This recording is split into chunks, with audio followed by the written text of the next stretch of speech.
DubLab. Hello and welcome to Transduction Signal on DubLab Radio. I'm your host, Trovarsi, along with Orly Gal.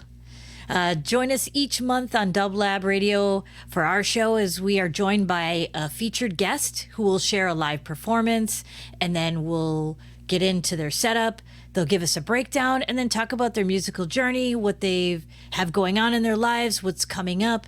And this month, who do we have, Orly?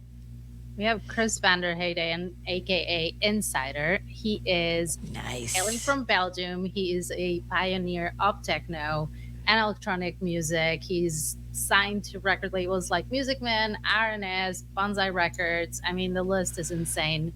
But we'll incredible artist. Later, yeah. Incredible. All right, let's bring him in. Hey, Kris. Hey. Hi, guys. Hey, thanks for being here. This is amazing.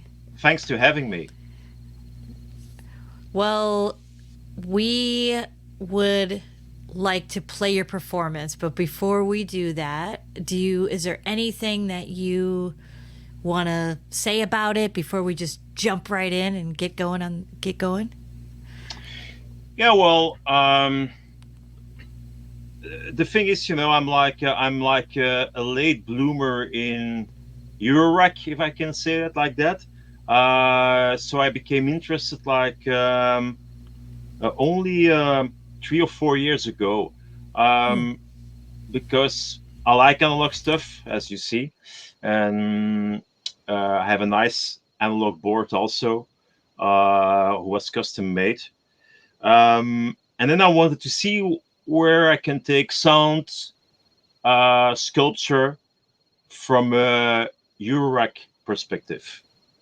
So that's why, I bought like a small rack. I start with a small rack, and then of course, everybody, the small rack became too little, very quick. So I went to a bigger one, and now I have this, the one from the big, rack from Erica Sins from my friend Geertz. Nice. You caught the modular bug. Yeah, I got the modular bug, So about the live performance, well, actually, it's not that geeky at all, except, sometimes with one module, you can do like a lot of stuff, as you know. And sometimes if you, like I'm using a step 8 from your analog, sometimes if you just play with the cables, especially in a step 8, that's really nice. It's either a nice sequencer / modulator, everything what you want. You can have interesting things going on. Something that you can't do, with a normal drum machine, or that you can't do digitally. True. You true. can do it digitally. But it's another approach. So don't get me wrong, I like everything about digital, but it's the way you work with your rack. I got like Boris here. Boris was also working at your analog, and he brought a case on a Sunday. He brought a case, and it was amazing with a few modules what you can do. Going to my analog boards, record it in the computer, and then simply start to chop up sequences. It made my life much easier to create tracks. And again, the thing that you have with digital is that you have to go in, and if you don't have a controller, take your mouse, and then you say, the movement is not natural enough. So you have to open up, and then you have to draw it in again. And, well, you know where I'm going. Right. So that's it. It's like I say, it's a pretty simple setup. It's something that I would really do, if I perform for a crowd, Yeah,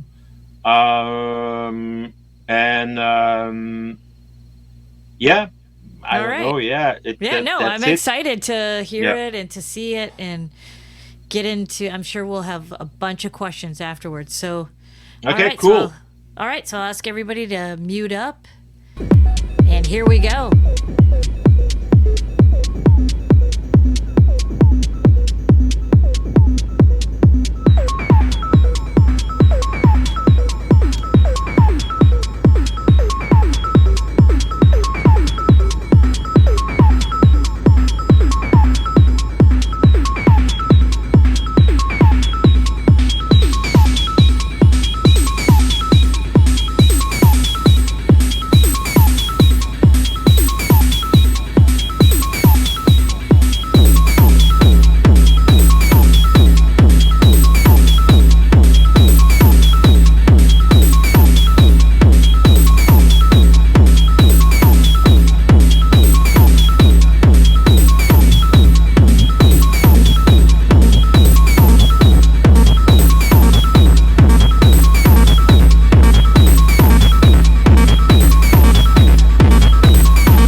Hell yeah.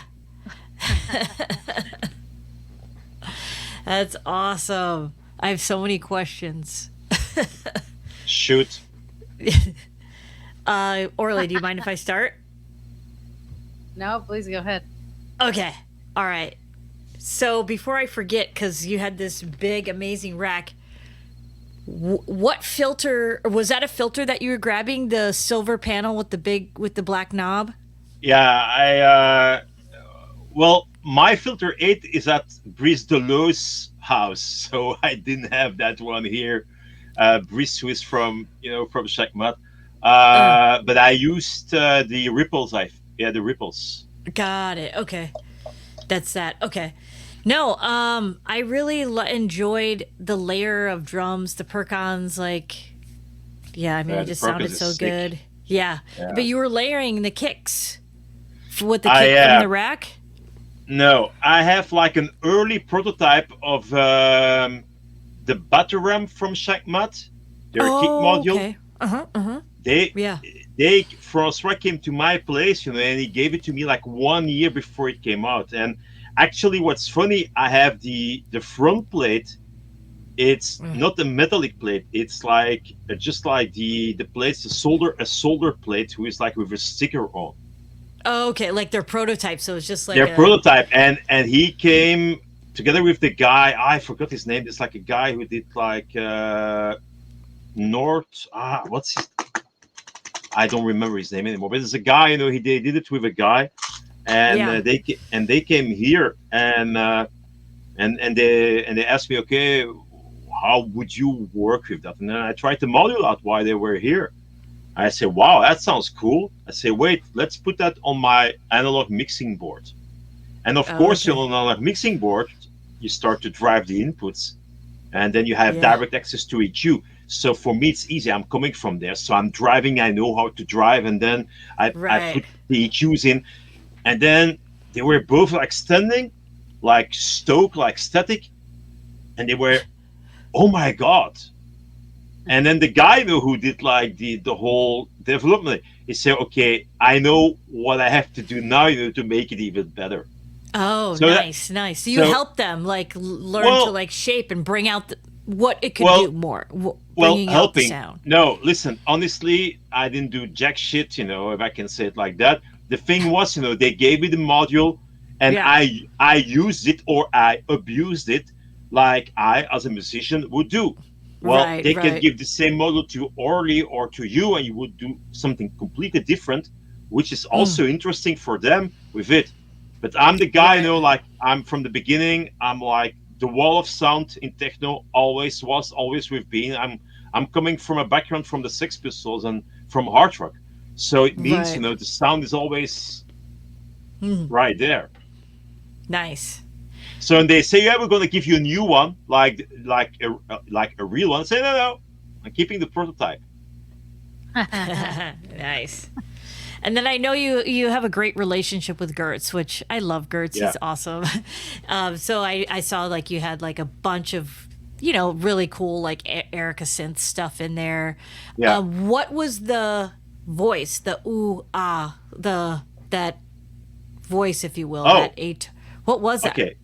So, actually, when I start, you have like this tingling sound, and that's all. And that's a very well-known module that they don't make anymore because they have the chips anymore from noise engineering. The Iteratus. What's it again? The old Basimilus.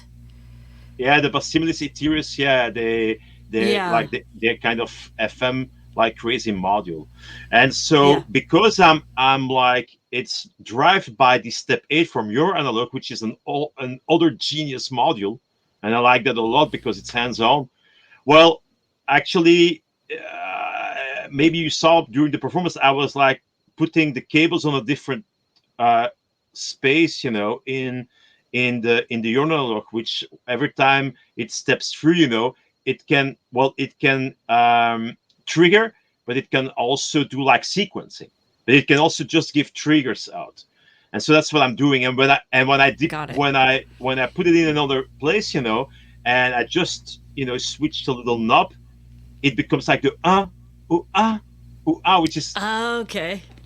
So it kind of started funny. creating its own call and So response thing yeah, happening. and that's what I mean with Eurorack. Actually, you don't need a lot, because what I used, I could put stuff out if I wanted and have like kind of the same result. But that's what I mean with Eurorack. It's like, oh yeah, you have this going, and you patch the cable differently, and you switch it up, bam, and you have completely something else. Nice. No, Well, I thought it was wanna cool.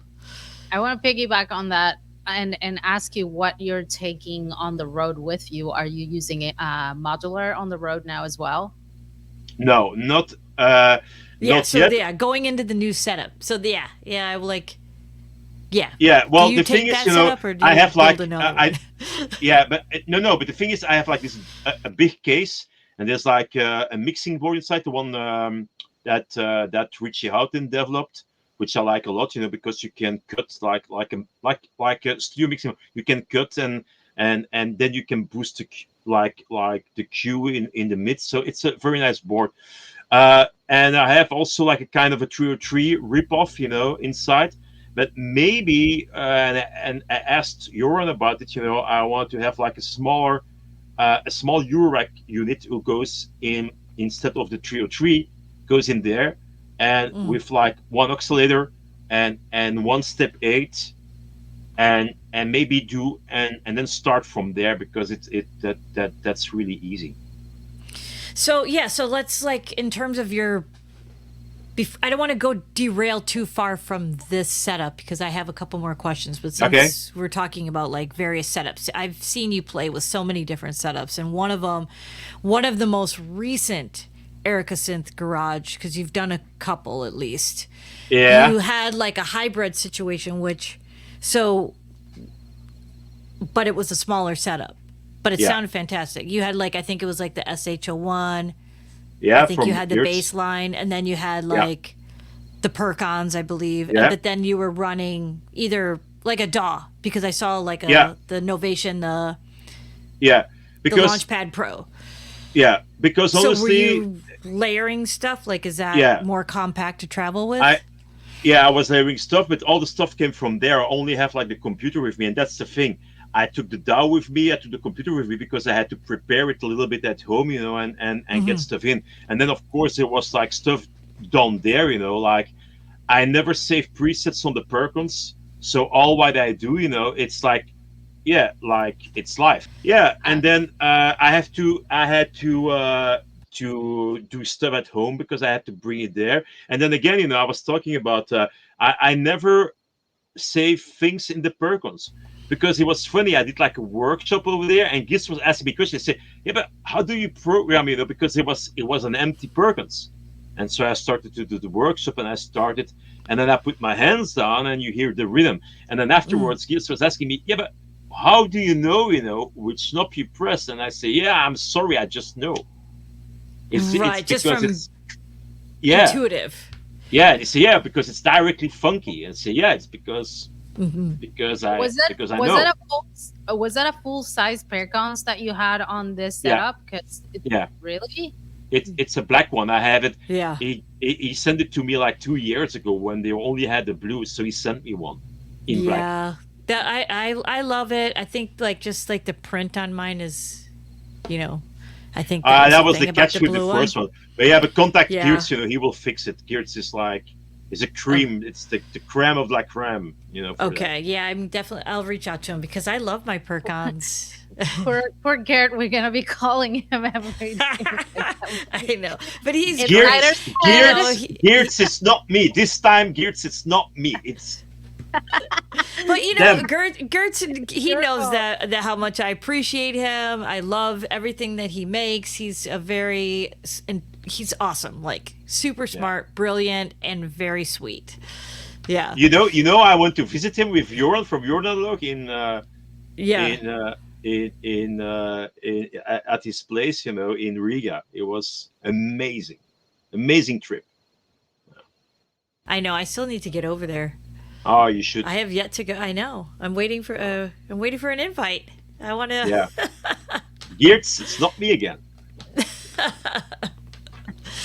But yeah, so back to your setup. So when you were talking about before we played the video and your approach, so kind of dive into that just a little bit more, just to recap now that everyone's seen and heard your performance.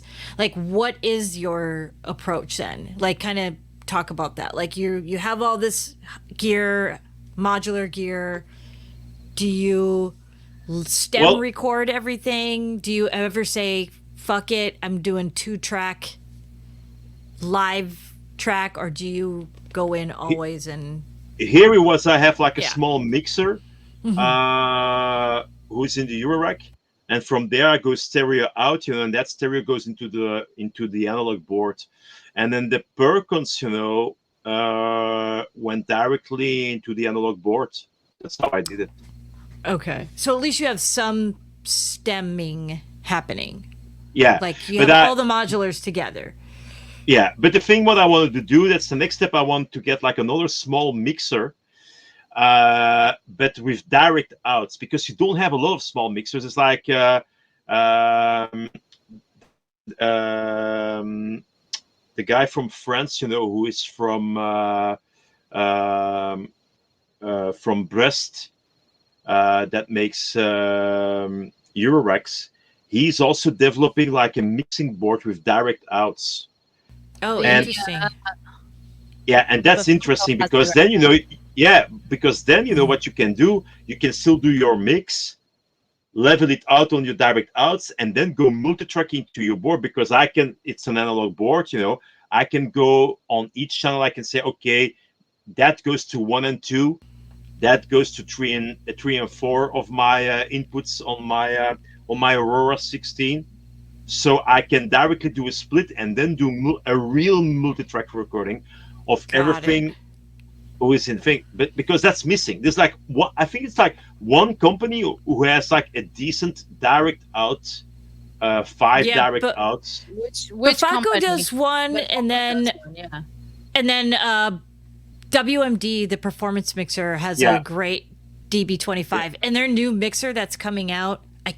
I honestly can't wait for it, because it has like sub channel mixing on it, DB25 direct out, and it has like MIDI, so it'll record all your fader movements in automation in the DAW, so you can, instead of just cutting the audio because of the direct out, you're just getting straight audio. At least you're getting that automation. So if you wanted to perform, say, where you wanted to cut something or bring something in, you have the automation lane in the audio. So then you can even move it if you mess up or you decide. Yeah, no, I can't wait. It's like, they announced it. They showed a prototype, I think, at the first one, I think. I don't know if it was last Super Booth or just this recent one, but then they definitely showed it again this Super Booth, like just this past one. And maybe I think it's coming out at the end of the year. Maybe they will. They will have it with them in the thing in UK. The Machina Bristol. I'll be there. Are you going? Me too.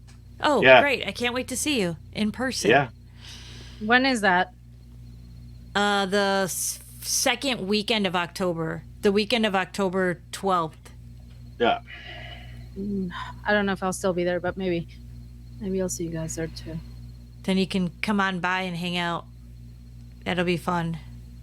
But so back to your process, because you've been releasing some incredible music.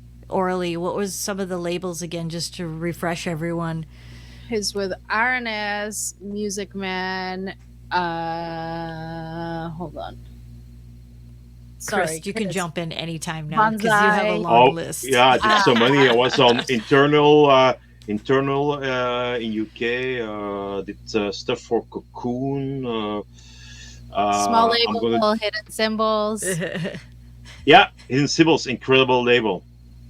Thank you. Um, but I wanna ask you something before we jump out of all the gear talk. What are your intentions? Are you gonna start traveling with Eurorack, or are you gonna keep traveling just with hardware and use Eurorack to record? No, I will probably, like I say, I will switch some stuff in my case to Eurorack just because it's easy.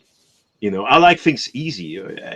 Sometimes when I send stuff to my mastering guy, say, "Oh, I just mastered your 5 tracks," and I say, "Yeah, but I just sent you 1 track." Well, yeah, I of your 1 track, I make 5 tracks.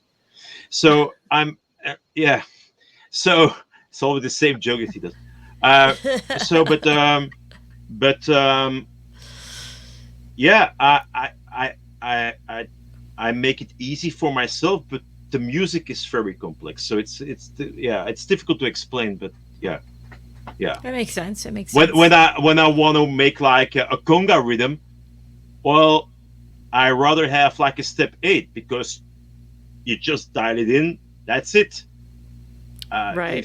If you have to do it on the computer, you have to play it in, or even worse with your mouse, put it there. So Right. Drawing it in.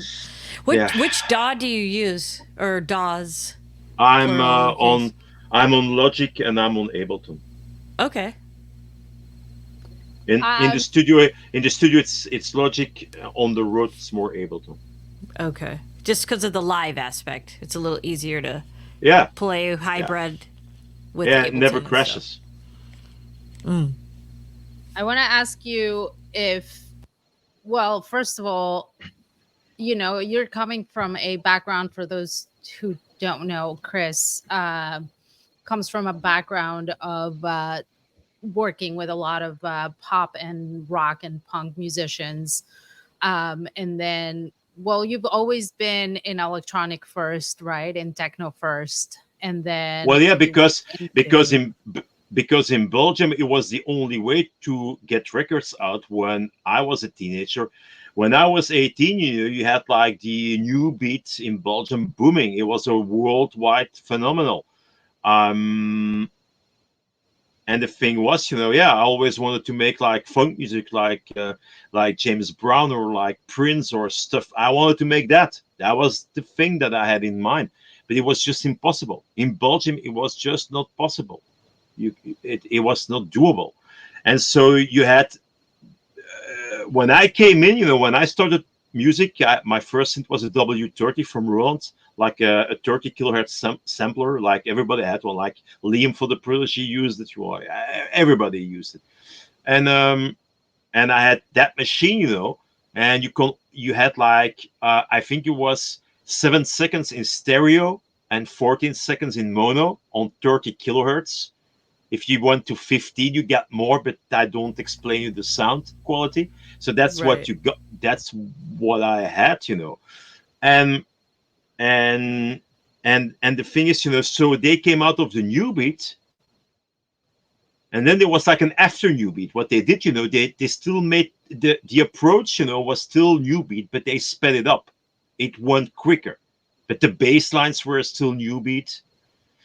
And then just I came in, and my approach was different because I came from the hard rock and more like a punk, and the wall from Berlin just came down.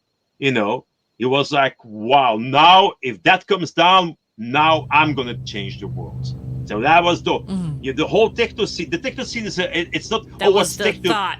It's like, oh yeah, I play techno music. Okay, explain me what's techno music. Explain me what's techno music. If I find a guy who can explain me what's techno music, and I agree with it, or he can agree with 5 people around me, he receives my studio. But I'm never gonna find the guy or the girl, who's gonna explain me. Techno music, it's a way of life. It was for me, the wall from Berlin came Agreed. down. Everything was possible. You could do like crazy stuff. The world was opening up. I went to secondhand store. I was not sponsored by Chanel or Versace or Hugo Boss or whatever, you know, because he was Yeah. not in because he was not in the line of what the movement was. And we were small, you had like Gem and Spoon, you had like Sven Veit, and I own everything to Sven Veit, because my first record that they put out was actually not such a good selling record because of other things that I'm not going to mention, but there was something. But there's like one guy who was playing that record, one guy, and that was Sven Veit. He was playing it in the own, and because of that, they gave me like an advance, because I told them, if you gave me that advance, I make you a hit. Was that and that was with Music Man, and they gave me the advance, and 1 week later I made Destiny, and Destiny was a game changer because everything was what new. I was gonna ask. Yeah, everything was Nice. new in that track, because it had like a middle part that nobody was doing. It was like a really distorted sound, because I wanted to emulate guitars with the synthesizers, with the Juno 106, who's over there. So yeah, again, to come back, it's a whole the approach, the way I make music was always, okay, the wall from Berlin came down, everything is possible. That was the spirit.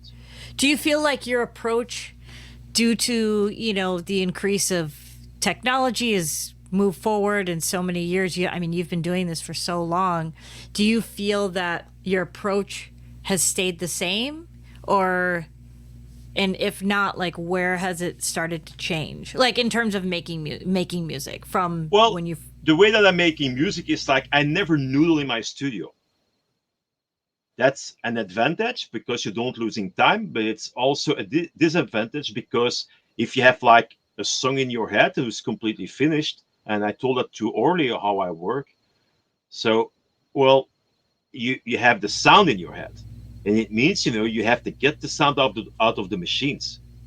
Mm-hmm. So that's the most complicated part. How, if I have like a song who does so waka wow wow waka wow wow, let's say, well, I need to reproduce the waka wow wow, because if I don't reproduce the waka wow wow, well, that song is for the trash. Well, it's interesting though, because not everybody has that thought process the same way.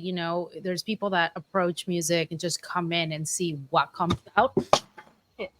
And with you guys is the other way around. You have something in your head and then you put it into work. So you never noodle around in your studio. You only go in when you have like some sort of idea in your head. Yeah. But I always have, I think in music, the most inspiration is when I work in the garden. It's like stupid, but it's like an enormous anti-stress task working in the garden. I know a lot of musicians who do that. It's also, a source of inspiration. And that's why now, before I had like this little recorder, where I was putting my yogurt on it. Now I have my phone, and that's why I have like, maybe there's like 2,000 tracks, on the phone that I still have to work out, Though. It's very inspiring. What? You do have a very... Yeah, and Orly was in my studio, and I showed her all the tracks were on the computer, and people say, oh yeah, you're just bullshitting. And I say, yeah, I have more than 1,000 tracks ready to go. I can literally put out the record every day, and go on, That's incredible, though. Yeah. Is it all interesting? Yes. Is it all for the dance floor? No. Will it be appreciated by everybody? No. But that's art. Right. 100%. If all art was equal, and if everybody loves the same art and love all art, there was no art. Because art, you don't create art on tombs, or on debris. You create art from that's where you create, well, that's my opinion, at least. You create art from a clean slate, and that's how you evolve in art. It's not by, people say, sometimes I'm not often work with people because there's like some reasons. I did some tracks with Orly because Orly is wonderful. She she yells at you. She touches all your knobs. She's incredible. She's amazing in the studio. So I really love that working with Orly. But the thing is, I'm not working with other people because you know um, it's I'm not that open for that. But sometimes if I work with people, um, they come in and say, "Oh yeah, let's do something like this," or "Oh yeah," and or do something for drum code, or let's do something. And I say, whoa, wait, no. I'm not going to do something for something. I'm going to do what I want to do. That's Right. it. And you know, with art, you always find someone who's interested. I feel like the only reason our collaboration actually worked is because I was just touching everything and whatever came out came out. I wasn't like, let's Yeah, do you were like on the C15, on the that. That non-linear lap that synth. synth is incredible. Yeah, it's It's super crazy. cool. Yeah. He's there. He's hidden there. There's like other synths there in the back. But I got to it's see the owner in yeah, LA in Nam, and I was like, "Ugh, such a good yeah, synth." yeah. Um, It's an amazing synth. well, you did do some collaborations with Dr. Fink and Eric Leeds and Paisley Yeah. Park, which is more in the pop and funk world. So you're more open to doing those type of things rather than sitting in the studio and making techno Well, with like I said, that's what I wanted to do, and then since like in the beginning of 2000, I felt the whole techno scene fell apart, because it was too much of the same, we almost kind of there now. It's we're almost there, so it will implode. That's what I think, and then what? And that's what happened, after 10 years, it imploded. Well, some people stayed in the scene, but then again, I was at a certain age that I didn't want to walk a desert where I didn't find myself good anymore. I think when you're not inspired anymore by that scene, I rather pull the plug and do something else. That's why I went to Minneapolis. Yeah, I could totally see that. You're still, I think, teetering with that line of making records for RNS, which are definitely not. They're still electronic, but not within the techno realm. A bit more, still pop or punk, or I don't know, with a bit of an edge. Yeah. Well, something Flash was a track like that. That's what also. That's Renat, Renat from the Papali, the owner of RNS. He's looking for that. He's he's most of the time he's criticized because he's very sharp. Sometimes you see his comments coming or things that he posts. And okay, for me, Renat and Sabine, it's because it's really the duo. It's really the two of them. But for me, Renat and Sabine, they're amazing. Yeah, it's amazing people because I know them personally for 30 years. When I was young, they did a lot for me, and I will never forget what they did for me when I was walking into that desert, and those people were there for me. And sometimes it's very difficult to explain. They say, "Oh yeah, but Renata, blah, Renata this and Renata." Yeah, okay, Renata this and that, but yeah, go figure. Who has a label with such an iconic records? That's so true.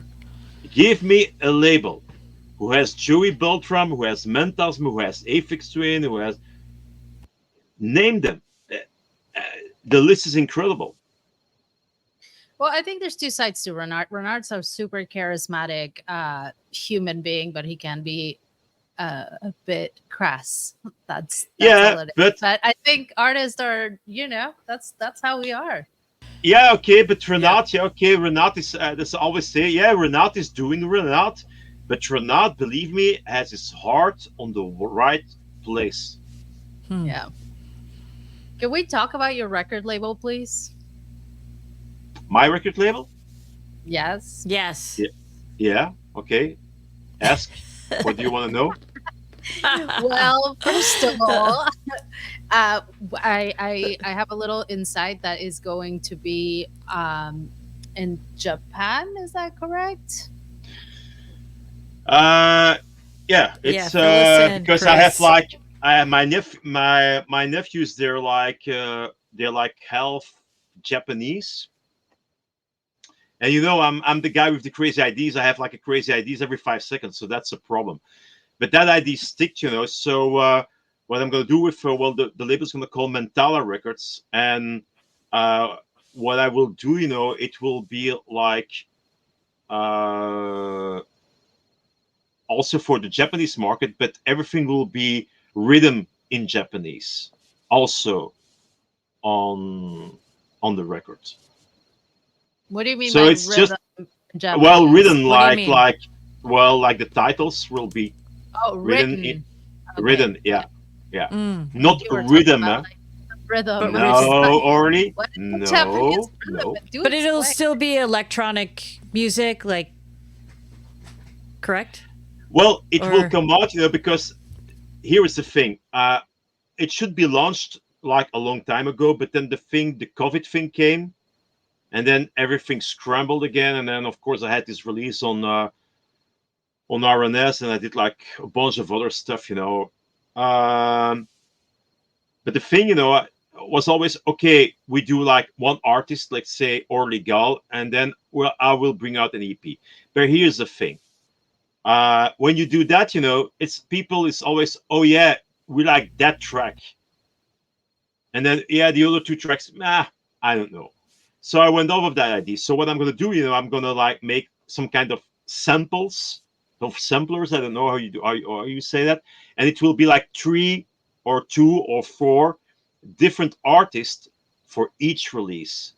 So a It's VA, a gonna be so compilation. almost it's like a mini compilation. yeah, it's gonna Yeah. be always like immediate. But so, and the thing is, it's like, okay, people who buy that, who spend $15, at least you have like three or four or two different artists Mm-hmm.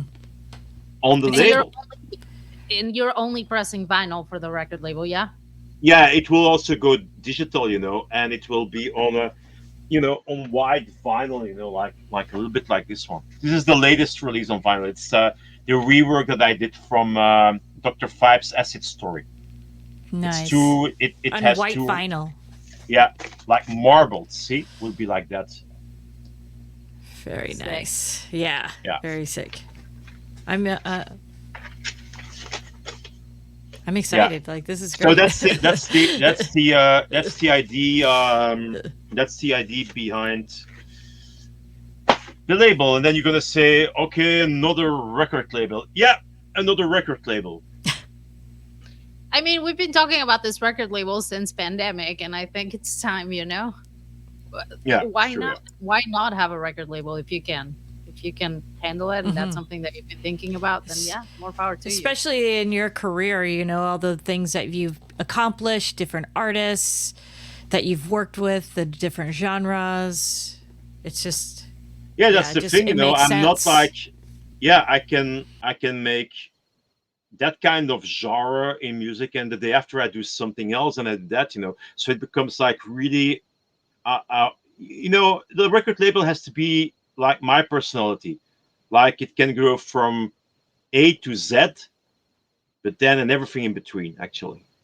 Nice. So you're not going to focus on one specific style of No, I can have a track that I like, That's great. who's like, I can have a track that I like who's like 180 BPM, but I can Nice. also like a track, who's like 80 BPM.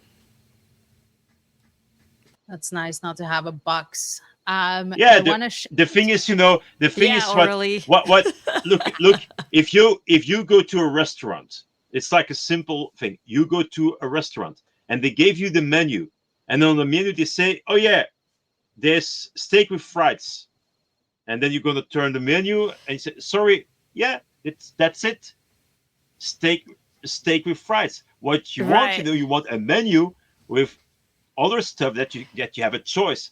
That's I the agree. thing with Mentala. I It's agree like 100%. Yeah. Shonda, when you have a record label, we'll have this conversation again. um, we do not need to get into it, though. I wanted to shift because Your seeing hair looks what nice, Orly. thank you so much. Um, seeing one of your performances, it's an experience. It's not like any other show that you just go and see. It's actually, it's a show. So Yeah. I wanted to put it into, how do you prepare, what, like the first time that you started doing live performances like that, what was your process and what is in your head every time that you get, you're Well, preparing for a show? Yeah. Do you think of like size? Do you think of, or all, you know what I mean? Like, do you have to, well, well, all the things that you think about?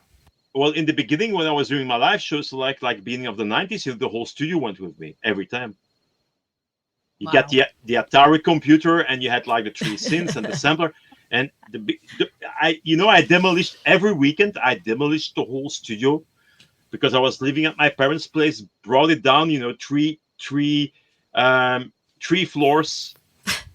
Put it, in cushions in the car. The big monitor, the big Yeah, heavy, yeah, like, the Atari. Drive it. You can find pictures of that, but, on either, but and then what about, drive to Germany, and then put everything up there, and then sometimes they say, "Oh yeah, it was up on Friday. You have to perform on Saturday." Stuff like that. okay, so Yes. what about now? Like thinking now, like Well, now now as I you, have this. This box. This like an Ableton controller. I have like analog the Zen delay from Erica, who's in the box. I have like an H9 from Eventide, which I can play with it also. Aside, the Zen delay is incredible for live. It's like, if you know the machine, it you do crazy things with that. Yeah, and then there is like a kind of a 3 kind of group of this, like some guitar pedals, but most of the time, it's like stuff who is in Ableton, and that you trigger, and then with the mixing board, you can really, every time it's something different, because you resculpt it every time. Sometimes with the Zen delay, you turn the Zen delay like 1 millimeter, and then it goes into the rhythm, and you obtain something, or a long delay, and then the long delay becomes a rhythm. It's always something different. So that's how I work now. nice. So are you running, like, for example, when you said Ableton, so are you running whatever it is you have in Ableton out through the hardware, like through Yeah. the Zen delay or Good. through the Yeah. H9? Yeah. Yeah, I love playing with delays. You really can get some very interesting call and response things happening. Yeah. Like Yeah. even Yeah. just Yeah. a simple melodic line can turn into something so Yeah. complex, as you Yeah. dial it in. Yeah. With the Zen delay, when you have the delay going, you have like the filter switch, and then you can put the filter on, and then you can sculpt the delay, with the filter who is inside the Zen delay. So you have like another thing on another thing. Nice, But yeah. like I told you, what I want to have, is like the step 8 from your analog also in, with like an oscillator. They have a new one coming out, little one, and and then maybe like kind of an envelope and a filter or something like that. Really something simple, but you can dial in like quickly, like some lines, and it's more interesting. You can, with the step 8, you can also, on the lowest row, you can also get like going, making, every time it comes on the step, it can send like a CV, and then you can put that CV in the filter, and then the filter opens up every time it goes on the step, and then when you pull it out, you put it in another step, then the filter goes open on another. So there's like, see, that's what I like. There's like, in a small setup, a lot of possibilities. Exactly. So then, okay, so we're getting close to the top of the hour. Just like we still have some time, but just to, kind of let everyone know, we have a few minutes left. So, what let me ask you, what type of advice would you give to somebody then who's like starting out, like maybe starting to play live, or like what advice would you give, or to just somebody that's newer, new? I'm not like a psychiatric guy, who has to say, and I don't like to give advice. The only thing I can tell you how I work, and the thing is, listen to all kind of music. If you're only gonna listen to electronic music to make electronic music, you are wrong. Wrong. Believe me. I agree. Because again, you're gonna build on stuff basements who are already there for 50 years. So the thing is, you're completely wrong. And then, of course, it's nice to go out. That's cool. You go out to clubs where they play good electronic music, and then sometimes that can, oh wow, like the bass is so loud, and because it's so loud, because that's your, human beings make like that. They think what's loud is better. It's something instinctively was still there from 100,000 years ago, because when we hear a loud noise, we were like, it created our attention. So when you hear something loud, well, you think it's better, but it's not always better, but it gives you that impression. So when you go to a club, with an incredible system, and you hear electronic music there, well, that can be like kind of like, oh wow, yeah, because only the bass drum and the hi-hat gives that effect in that club when I was there. Right. So see, that's the other thing. But to create music, all the tracks that I made were never based on electronic music. Okay. When I listen, and this is, but I don't care. But when I started out in the 90s, I never had a Kraftwerk album in my hands. The only song that I knew from Kraftwerk was Das Model and Boim Boom Check. Okay. Just to tell you. Right. So I'm not coming from that scene at all. Not. So yeah, what's my advice? Be well-rounded. Listen to other genres to get influence. Of course. Listen to Bach. Start to listen to Bach, and you will make the incredible techno music you ever made. That's sound advice, no pun intended. I want to ask one more question. Because Bach was techno. If you think about it. Yes. All right, 2 minutes. Less than 2 minutes out. Well, less than 2 minutes. What's up with that documentary of yours? The documentary. Yeah, it's still there in his basements, but again with COVID. Yeah. And what is the documentary about? If you can give it to us in 1 minute. Let's say I have like backstage footage, not club footage, but backstage footage, because I filmed, I was so crazy to rent like the big GVC cameras, that I took with me to Berlin, to USA, to wherever I was going, and I was filming everything. So I have like an amazing collection of 8 hours of backstage stuff that nobody has. That's amazing. Back from the beginnings, from the techno music. Stay tuned for the documentary. Yeah. All right. On that note, I am so happy to have had this conversation with you, Kris. I've been we've been wanting you to be on this show for a long time. So, and I always enjoy chatting with you. And yeah, like we definitely need to have you back, because I still have a ton more questions, and I'm sure that our listeners would love to hear the answers to my questions on that too. But whenever you want, guys, it's such a pleasure to be on your show, and both of you are really amazing people that I respect a lot. So thank you. Whenever you want. Awesome. Thank you. On that note, we're closing it up. I am Trovarsi, and we have Orly Gal. Kris, please pronounce your name for me, because I don't want to mangle it. Kris Vanderheyden. Vanderheyden.